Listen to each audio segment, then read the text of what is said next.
Čo by mohla mačka vytknúť svojim majiteľom, keby vedela hovoriť?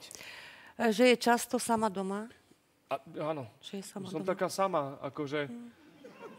Ja sa tak akože už som, ako fakt som sama. Ani klopko ma už nebaví, mliečko som už vypila. No napríklad psovi to vadí, keď je sám doma, mačke ne? Ja si myslím. Ja si nemyslím, že by teda... Mačka sa teší. Asi. Ja neviem, to keby mačka vedela rozprávať, tak by nám to určite povedala. No však... Ale tu práve skúmame, že čo by to mohlo byť. No, že som sama doma. Áno.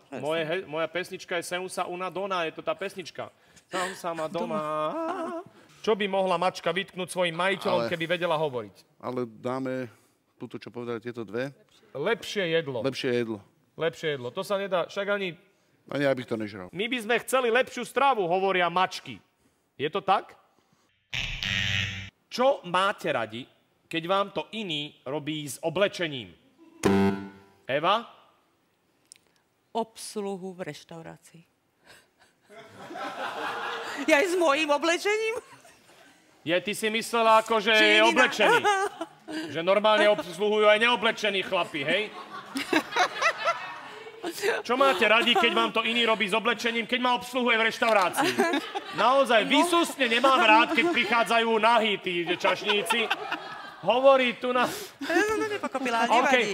Evi, pozrime sa, či to je tam 100 Slovákov. Je tam obsluha čašník. Reštaurácia. Nie. To je divné.